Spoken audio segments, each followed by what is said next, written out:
Baiklah, Assalamualaikum warahmatullahi wabarakatuh.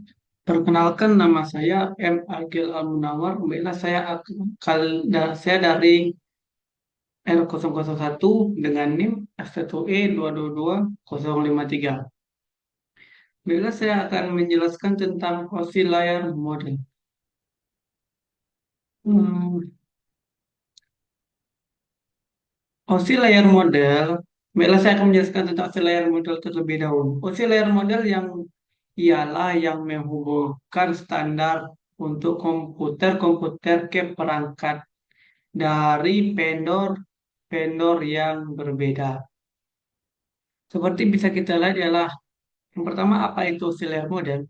Auxiliary model atau Open System Interaction adalah model konseptual yang membagi proses komunikasi antara sistem komputer menjadi 7 lapis. Setiap lapisan memiliki fungsi spesifik dan berinteraksi dengan lapisan di atas dan di bawahnya. Lapisan pertama, physical layer, mengatur aspek fisik dari transmisi data seperti kabel dan sinyal listrik.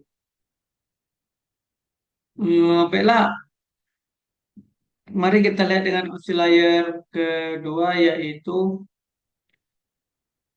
dengan opsi layer dan data-datanya. Yaitu ya ada media layers dan host layer. Ini kita hitung bukan dari atas ke bawah, tapi penerima lapisan ini dimulai dari bawah ke atas, yaitu ialah physical, data link, network, transparent, session, presentation, dan application. Physical, data link, dan network ialah media layers-nya.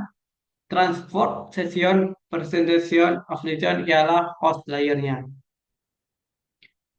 Eh,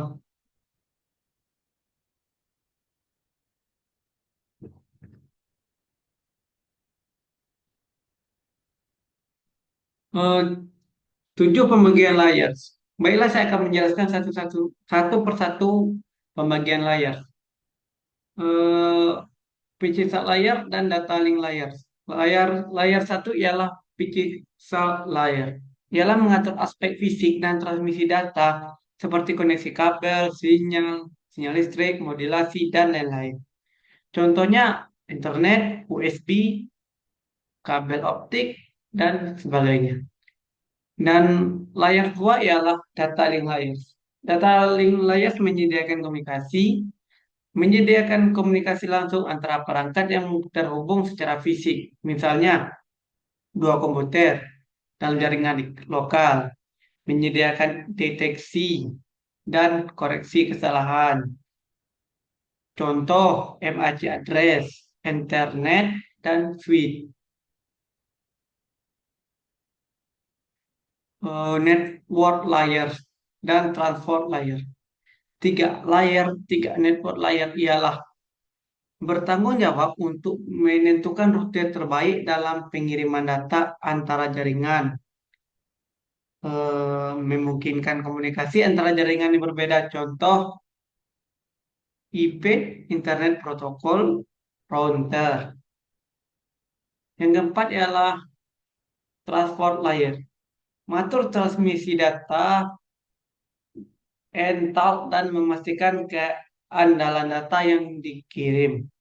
Menggunakan protokol seperti TCP, Transmission Control Protocol, untuk memastikan semua data dikirimkan dan diterima secara utuh. Contoh TCP, UDP. UDP ialah User Datagram Protocol. Yang kelima, session layer. Session layer, session layer ialah mengelola sesi komunikasi antara dua perangkat seperti membuka, membuka, menjaga, dan menutup koneksi. Contoh protokol seperti NetBIOS, RSP, RPS, dan lain-lain.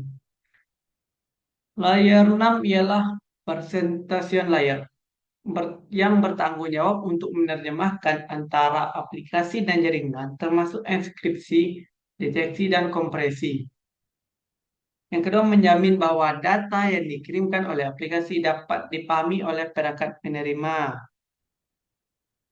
Contohnya ASL, SSL, Circuit Layers, dan JPG ada ASCII. Seperti Google Translate juga termasuk Presentation Layer.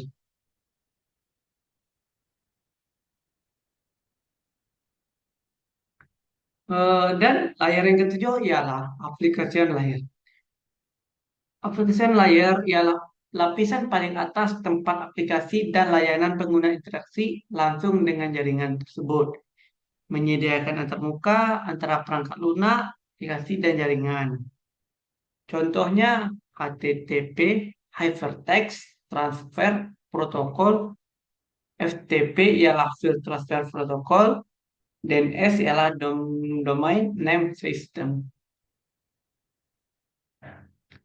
Kesimpulan oscillator ialah oscillator model memecahkan proses komunikasi jaringan menjadi 7 lapisan yang masing-masing memiliki fungsi spesifik mulai dari aspek fisik hingga interaksi aplikasi. Model ini membantu memudahkan pemahaman dan standarisasi proses komunikasi antara perangkat dalam jaringan yang kompleks serta mendukung interoperabilitas berbagai teknologi jaringan. Ah, dan sekian dari saya.